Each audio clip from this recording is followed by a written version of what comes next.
Now starts addition with Grignard reagent. Okay, aldehyde and ketone एक साथ हम लोग इसमें प्रिपेयर करेंगे। इसकी केमिकल प्रॉपर्टी है तो एक साथ हो जाएगा इसमें। कल इसका सिंपल रिएक्शन हमने आपको बता भी दिया था, अगर नहीं भी समझ में आया हो तो when the presence of the carbonyl group, okay, carbonyl group present of the aldehyde and ketonic group. So aldehyde and ketonic group pi bond present in the carbon and oxygen. So addition of the Grignard reagent are MgX. Okay, हर जगह alkyl group ले सकते हैं, यहाँ पर halide group ले लेंगे। यहाँ पर अगर हम दोनों एक साथ ले सकते हैं, अगर यहाँ पर चाहे तो आप पहले एल्डिहाइड का ले लें और उसके बाद हम क्या ले लेंगे, कीटोन का। मैं डायरेक्टली आपको बता रहा हूँ इसमें से। अगर आप फॉर्मेल्डिहाइड लेते हैं तो फॉर्मेल्डिहाइड से ये क्या बनेगा बेटा, फॉर्मेल्डिहाइड HCHO रिएक्ट करेगा तो प्राइमरी अल्कोहल बनेगा। ध्यान से देख लीजिए, HCHO है, रिएक्शन करेगा, रिएक्शन करने के बाद ये यहाँ से ब्रेक हो जाएगा। ओके, यानी ये पॉजिटिव चार्ज में चला जाएगा, ये निगेटिव, तो यहाँ से ये आ जाएगा बिकॉज ये पार्शियल निगेटिव चार्ज, ये निगेटिव चार्ज में आ जाएगा। यहाँ पर ये पार्शियल पॉजिटिव है, ये पार्शियल निगेटिव है।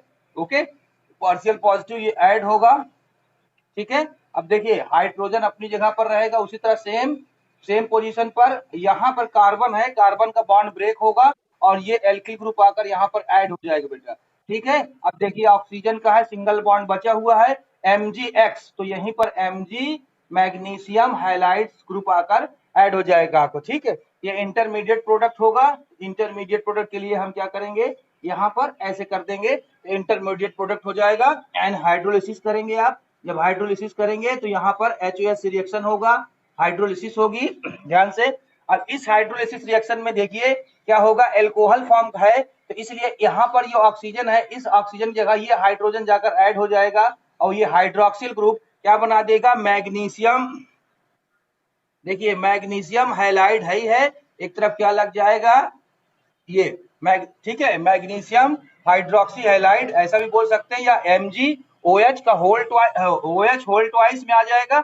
अब बचेगा क्या हमारा, यहाँ से ले लेंगे C बचा हुआ है, C में लगा हुआ है CH2, ये हो गया CH2, यहाँ पर ऑक्सीजन और ये हाइड्रोजन गया तो ये बन गया RCH2OH। R की जगह पर हमने क्या, ये R रही है, अगर यहाँ भी हम एल्किल ग्रुप ले रहे हैं तो यहाँ पर ये क्या बन जाएगा, CH3, ठीक है, CH2OH यानी एथिल एल्कोहल। ओके, ये एथिल एल्कोहल बन जाएगा, यानी प्राइमरी एल्कोहल है, 1 डिग्री एल्कोहल है, इसको 1 डिग्री एल्कोहल प्राइमरी एल्कोहल है आपको ये। Okay, primary alcohol. जनरली ये रिएक्शन सबको समझ में आ गई होगी बेटा, आ गई है, समझ में आ गया है, वेरी गुड। अब सेम प्रोसेस से ये 3 रिएक्शन आपको करानी है, बट यहाँ पर मेथिल ले लेना, यानी formaldehyde to produce of the primary alcohol and acetaldehyde. Acetaldehyde के लिए हम यहाँ क्या करेंगे, इस हाइड्रोजन को यहाँ से हटा देंगे। जब इस हाइड्रोजन को आप यहाँ से हटा देंगे तो यहाँ पर हो जाएगा CH3। ओके स्टूडेंट, CH3 हो जाएगा, तो यहाँ भी क्या हो जाएगा, CH3 हो जाएगा, ये सेम। और यहाँ भी आपका क्या हो जाएगा, इसकी जगह पर CH3 हो जाएगा, इस H की जगह पर क्या हो जाएगा, वेरी गुड, ये CH3 हो जाएगा। तो 1 हाइड्रोजन प्रेजेंट है तो यहाँ पर ये क्या हो जाएगा, सेकेंडरी एल्कोहल हो जाएगा, ठीक है। ये प्रोसेस यहाँ चेंज होकर क्या हो जाएगी, सेकेंडरी एल्कोहल हो जाएगी, ठीक है, सेकेंडरी एल्कोहल। यानी फॉर्मेल्डिहाइड से आपका बना था प्राइमरी एल्कोहल, अब एस्टेल्डिहाइड से बनेगा आपका सेकेंडरी एल्कोहल, ठीक है। आइसोप्रोपिल भी बोल सकते हैं, अगर इसको हम R की जगह पर, यहाँ पर R जगह CH3 ले लें तो आइसोप्रोपिल, वैसे भी आइसो कंडीशन पर है ये, ठीक है। इसका थर्ड रिएक्शन है, बहुत सिंपल भी है, अगर एक रिएक्शन कर लेते हैं तो आप तीनों रिएक्शन कर लेंगे। अब थर्ड में कुछ नहीं करना बेटा, इस हाइड्रोजन को भी इसकी जगह पर हमको क्या ले लेना है, एसीटोन ले लेना है, ठीक है। ये एसीटोन की केमिकल प्रॉपर्टी हो जाएगी acetone addition with the Grignard reagent, कुछ नहीं, बस सेम टू सेम प्रोसेस। ये हाइड्रोजन भी यहाँ से रिमूव हो जाएगा, इसकी जगह CH3 हो जाएगा, ये हाइड्रोजन यहाँ से हट जाएगा, ये भी क्या हो जाएगा, CH3 हो जाएगा। अब जो सेकेंडरी था वो क्या हो जाएगा, 3 डिग्री एल्कोहल बन जाएगा, ठीक है, 3 डिग्री एल्कोहल बन जाएगा, नियो बोल सकते हो, या 3 डिग्री में यहाँ पर क्या लिख देंगे, टर्सरी, ठीक है, टर्सरी अल्कोहल आपको बन जाएगा। ठीक है, चाहे इस प्रकार स्ट्रक्चर टर्सरी बनाइएगा, बहुत से बुकों में ऐसे दिया हुआ तो उससे कोई फर्क नहीं पड़ रहा। जैसे यहाँ पर CH3 लिख दिया, ये CH3 आपका पहले से था ऑलरेडी, कौन सा कीटोन वाला, ये CH3 इसमें का आ गया ऑलरेडी, है ना। कंपोनेंट्स का आर की जगह आर ले रहे तो आर भी आ सकता है, आर आ गया तो उसकी जगह CH3 हो गया, और यहाँ पर क्या हो गया, H हो गया। ठीक है, तो अगर इस फॉर्म में भी आपका लिखा रहे, ठीक है, समझ ये नहीं दिखाई दे रहा क्या, एक मिनट,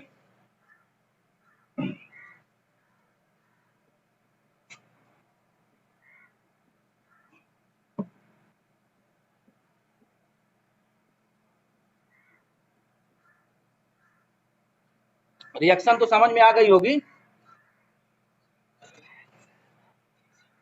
देखिए अगर इस फॉर्म में लिख जाता है टर्सरी अल्कोहल, जैसे ये CH3 सिंगल बॉन्ड CH3, अब एक आपको आर जगह पर आपने भी ले लिया CH3, और यहाँ पर हाइड्रोक्सिल ग्रुप, तो 3 डिग्री अल्कोहल भी बोल सकते हैं आप, 3 डिग्री अल्कोहल है, ये CH3 है, तो प्लस सूखा दे दो।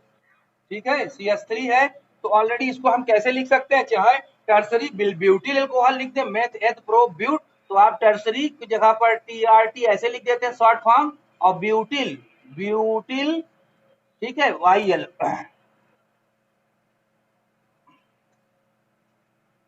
YL ब्यूटिल एल्कोहल,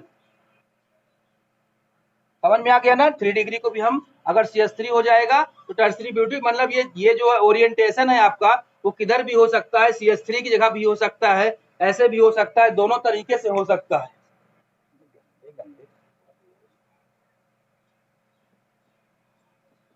ठीक है, ये रिएक्शन आपको समझ में आ गई होगी, बहुत अच्छी रिएक्शन है ये। ठीक है ना, यानी ओरिएंटेशन पर डिपेंड नहीं करता कि आपका अगर ऐसे आ गया है, मान लीजिए यहाँ पर CH3 है, ऐसे करके लिख दिया गया तो चेंज हो जाएगा, नो, कोई चेंज नहीं होगा। अगर CH3 यहाँ पर है और ये H है एल्कोहल, तो ये सेकेंडरी एल्कोहल होगा, यहाँ भी H हो जाएगा, जहाँ यहाँ H हो जाए प्राइमरी हो जाएगा, ये इसकी जगह पर यहाँ पर CH3 हो जाएगा, ये टर्सरी ब्यूटिल अल्कोहल हो जाएगा। इस प्रकार सारे, है ना, तीनों अल्कोहल हो जाएंगे। तो आप जनरली लिख क्या सकते हैं कि formaldehyde react with the Grignard reagent to form of the primary alcohol, acetaldehyde react with the Grignard to secondary alcohol, and ketone react with the Grignard and form of the tertiary alcohol. Simple reaction था। ठीक है, next चलते हैं हम, next number 5 reaction, addition with alcohol. अब करिएगा, addition with alcohol, addition with alcohol, okay, addition with alcohol.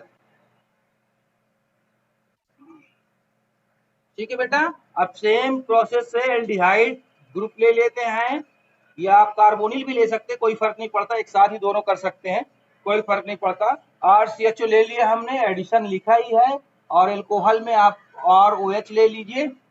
Okay, अब इसको जो है ड्राई HCl गैस की प्रेजेंस में थोड़ा सा इसको ध्यान रखना पड़ता है, dry HCl gas, okay, hydrochloric gas के साथ जब रिएक्शन कराते हैं तो एक बहुत अच्छा कंपाउंड बनता है जिसको हम बोलते हैं हेमी एसिटल। ध्यान रखिए, सेम प्रोसेस से होगा उसी तरह। देखिए यहाँ पर क्या है, आप जान रहे हैं, पार्शियल पॉजिटिव, ये पार्शियल निगेटिव, इसी तरह सेम टू सेम ये पार्शियल क्या हो जाएगा, निगेटिव, ये क्या हो जाएगा, पार्शियल पॉजिटिव। ठीक है, तो इस प्रकार इसमें हेमी एसिटल बनेगा, और इस कार्बन पर ये अटैक करेगा, क्योंकि ऑलरेडी यहाँ पर ये क्या हो गया, ये निगेटिव में है और ये पार्शियल पॉजिटिव है। ठीक है, तो पार्शियल पॉजिटिव की जगह पर ये जुड़ेगा, यानी OR जुड़ेगा। ठीक है, और एक OH जाकर यहाँ पर जुड़ जाएगा। देखिए रिएक्शन कैसे होती है, एकदम सी, ये R ऑलरेडी पहले से था आपका, ये आपका C हो गया, और ये H। ओके, अब यहाँ पर उसमें जस्ट अपोजिट होता था, कैसे होता था, यहाँ पर आकर जुड़ते थे निगेटिव पार्ट, अब यहाँ पर O है तो ये ऑलरेडी सीधा यहाँ पर, समझ रहे हो, ये O की जगह पर R आ जाएगा, तो मान लीजिए ये हमारा O है, तो इसकी जगह पर क्या आएगा, R, और यहाँ पर क्या है, OH, ये वाला OH यहाँ आ गया, और ये जो R है इस कार्बन के साथ अटैच हो, इस ऑक्सीजन के साथ अटैच हो गया, ये लिखा है ना पॉजिटिव निगेटिव, ये जो है इसके साथ अटैच हो गया, OR बना दिया, ये बॉन्ड खाली हो गया, OH बना दिया। ठीक है, तो ये इंटरमीडिएट ये भी बनता है, इसका जो नाम जर्नल होता है हेमी एसिटल, इसको आप लिख लीजिएगा, हेमी एसिटल। ठीक है, हेमी एसिटल, बहुत पूछा जाता है। Hemiacetal, what is the hemiacetal? When carbon attachments of the one OR group and one hydroxyl group presence of the carbon group. Okay, tetra component बनता है। अब इसमें ये हमेशा आता है preparation of the acetal. Acetal का फार्मूला जब हो जाएगा, जब यहाँ पर दोनों R हो जाएगा, ठीक है। तो सेम आप देख ही रहे थे, इसके पहले भी आपने देखा था। इसके बाद होता क्या है, फिर ROH से रिएक्शन हो जाता है।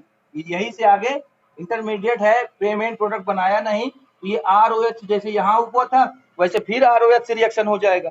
जब ये ROH से रिएक्शन हो जाता है तो सेम प्रोसेस देखिए क्या होगा, ये R जो है यहाँ पर ऐड हो जाएगा और इसका OH और इसका H क्या निकाल देगा, आपका H2O रिमूव कर देगा और एक कंपाउंड बन जाएगा R, ठीक है, सिंगल बॉन्ड। अब यहाँ भी OH था, इसकी जगह पर हो गया OR, यहाँ तो OR पहले से ही था और ये हाइड्रोजन आपका पहले से, ठीक है।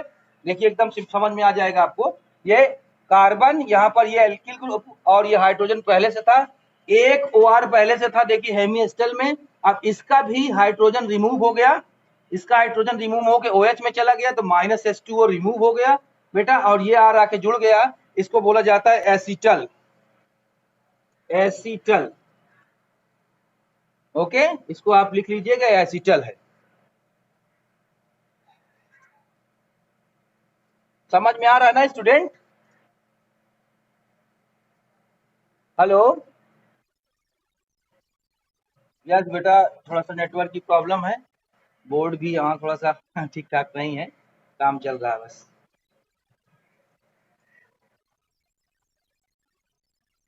हाँ बेटा, क्योंकि ये जो क्या होता है अनपरमानेंट कंपाउंड होता है, हेमिएस्टल जो होता है वो हेमिएस्टल सम टाइम्स के लिए केवल बनता है, क्योंकि 2 moles of the hydroxyl group अगर एक साथ अटैचमेंट कर देते हैं तो एक बार ही कंपाउंड बन जाता है। But step step permanent compound बनाने के लिए स्टेप बाय स्टेप हमको करना पड़ता है। तो वन एल्कोहल से जब रिएक्ट कराएंगे तो हेमिएस्टल बनेगा और फिर एस्टल बनने के बाद ये क्या हो जाएगा, परमानेंट कंपाउंड हो जाए। यहाँ के बाद जैसे ही बनेगा ना, अगर मान लीजिए हम इसको इसमें अगर ROS की कुछ ड्रॉप्स नहीं डालते हैं तो जानते हो कुछ समय के बाद ये क्या होगा, H2O रिमूव हो जाएगा, इसका डबल बॉन्ड इसमें आ जाएगा तो ये ईथर फॉर्म कर देगा, ठीक है। ये है ना, ये ईथर फॉर्म करके एकदम सेपरेट हो जाता है, कार्बन डाइऑक्साइड करके ROR अलग हो जाता है। तो इस प्रकार नया दूसरा कंपाउंड बना, जैसे ही हम 2 ड्रॉप्स डालते हैं हेमिएस्टल बनता है। हेमिएस्टल एक कलर प्रोवाइड करता है और फिर उसमें जैसे ही ड्रॉप की संख्या बढ़ा देते हैं ROH का, हमारा बन जाता है एसिटल। यस,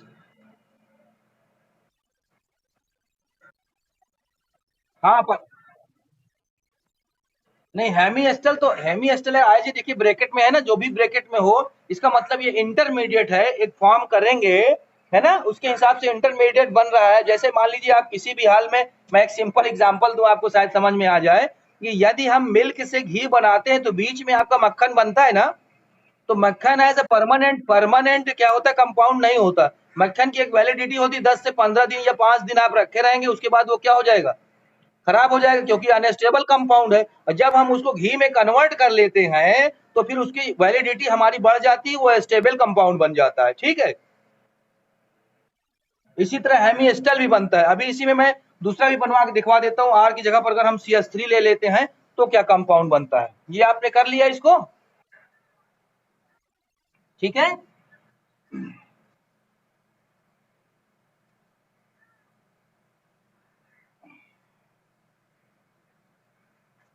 अब देखिए इस R की जगह पर हम अगर केवल एसिटाल्डिहाइड ले लेते हैं, अगर यहाँ पर हम CH3 कर देंगे बेटा, ये CH3, ठीक है, ये फिल इन द ब्लैंक्स में बहुत आता है, कन्वर्जन में बहुत आता है, ठीक है। तो ये क्या हो गया, acetaldehyde react with the alcohol and same process उसी तरह हो जाएगा।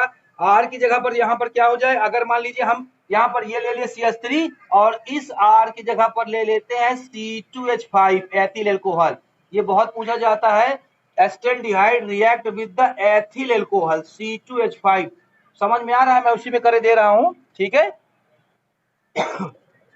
C2H5 समझ में आ गया ना बेटा, C2H5 जब यहां हो जाएगा तो इस R की जगह पर क्या हो जाएगा, CH3 हो जाएगा और इस R की जगह पर C2H5 होगा। अब अपनी बुक में अलग से करते जाइएगा, C2H5 हो जाएगा, है ना, यहाँ पर C2H5, यहाँ पर CH3। अगर जनरली नेम की बात करते हैं तो हेमी एसिटल कहलाएगा ये भी, ठीक है, जनरल में जो भी बनेगा वो हेमी एसिटल ही होगा। अब इसके बाद यहाँ पर चेंजिंग होगी, देखिए ध्यान से, अगर फिर ये R की जगह पर हमको क्या करना पड़ेगा, C2H5 करना पड़ेगा। देखते जाइए, आराम से करिए, हो जाएगा।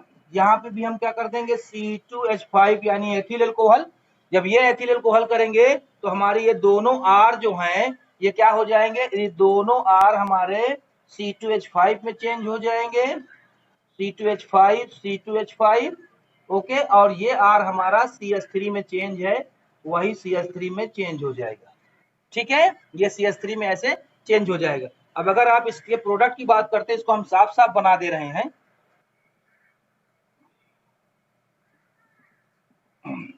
देखिए इसकी R की जगह पर क्या हो गया, तो CH3 हो गया। ये ऑलरेडी आपका हो गया CH3, सिंगल बॉन्ड, ये C कार्बन वाला ही है उसी तरह। ठीक है, ये हाइड्रोजन भी है तो ये हाइड्रोजन भी आपका रहेगा। यहाँ पर वो जो ऑक्सीजन आया है, ये ऑक्सीजन, ये ऑक्सीजन, बस ये दोनों में क्या हो जाएगा, C2H5, यहाँ भी हो जाएगा C2H5।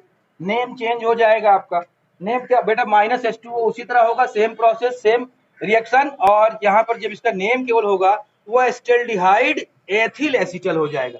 ये एस्टेल्डिहाइड, देखिए CH3CHO, CH3CHO है, इसका नाम पहले लिख देंगे हम एसिटल्डिहाइड। ओके, दिखाई दे रहा है? नहीं, आप लिख दीजिए यहाँ पर एसिटल्डिहाइड, एसिटल्डिहाइड, एसिटल्डिहाइड। ठीक है, एथिल, फिर क्योंकि एथिल जुड़ा हुआ है तो एथिल एस्टेल्डिहाइड एथिल एसिटल, नेमिंग भी आपकी आ जाएगी।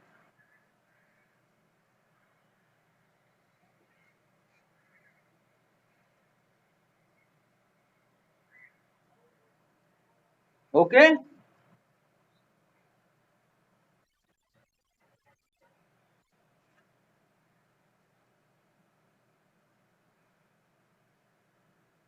समझ में आ गया ना बेटा? बस वेरी गुड। बस लास्ट में अगर आपको कीटोन से रिएक्शन कराना है, एक अब यहीं पर एक नोट होता है, उसको लिख लेते हैं, हमेशा पूछा जाता है खास तौर से, आप स्टार ऐसे बना लीजिएगा, स्टार के बाद लिख लीजिएगा कीटोन डू नॉट फॉर्म, ताकि आपको समझ में आ जाए, नहीं तो आप ऊपर रिएक्शन कर लेंगे, गड़बड़ हो जाए। कीटोन डू नॉट, कर लीजिए, do not form, do not form acetal with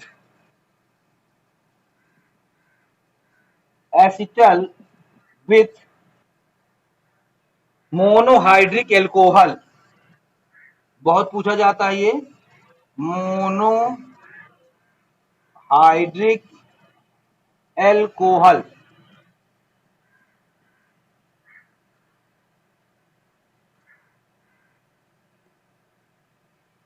ठीक है, ketone do not form acetal with monohydric alcohol.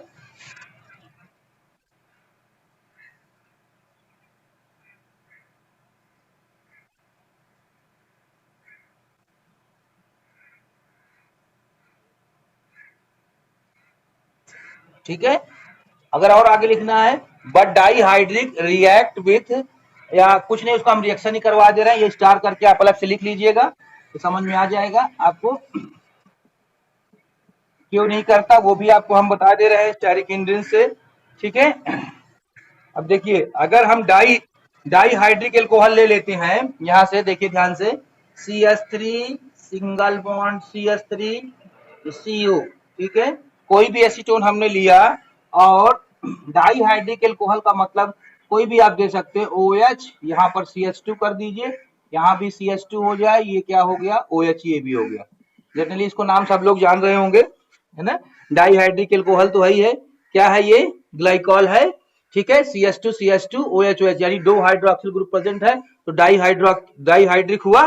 Monohydric में क्या होते हैं, वन हाइड्रिक। ठीक है, सेम प्रोसेस से सेम वही, यही आपका यहाँ पर क्या हो जाएगा, ड्राई HCl, ड्राई हाइड्रोक्लोरिक हो जाएगा यहाँ पर गैसियस फॉर्म में, उसी तरह रिएक्शन, तो यहाँ पर साइक्लिक रिएक्शन बना देता है। ठीक है, साइक्लिक कैसे बनाता है, ये CH3 ऑलरेडी आपको सेम रहता है, CH3 और ये आपका कार्बन में जब ये अटैचमेंट होता है आपको देखिए ध्यान से, है ना, तो CH2O यहाँ का ऑक्सीजन और यहाँ के दोनों हाइड्रोजन ये ठीक है, ये क्या हो जाते हैं आपके रिमूव हो जाते हैं।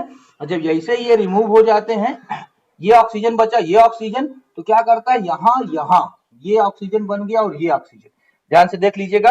अब बचा क्या है बेटा CH2, तो यहाँ पर ये भी CH2 यानी साइक्लिक बना देता है, CH2 सिंगल बॉन्ड CH2 ये यहाँ से जुड़ जाता है, ठीक है। तो ये साइक्लिक इंटरमीडिएट कंपाउंड बनाता है जिसको हम साइक्लिक कीटल बोलते हैं। इसको आप लिख लीजिएगा, साइक्लिक कीटल, कीटोन से बना है तो इसलिए कीटल हो जाता है, ठीक है। कीटल क्या बना, साइक्लिक कीटल।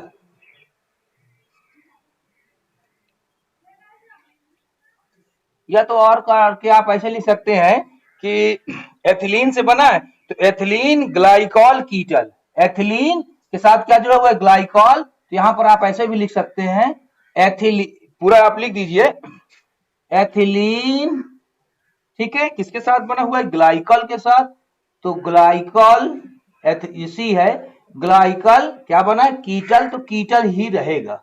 ये कीटल और एसिटल, ये एसिटल और कीटल डिफरेंस भी आपको समझ में आ जाएगा। कीटल क्या होता है, साइक्लिक हो जाएगा, और आप अभी देख चुके हैं कि जो एसिटल क्या है वो साइक्लिक नहीं होता बल्कि एलिफैटिक होता है, कार्बन पर अटैचमेंट रहती है।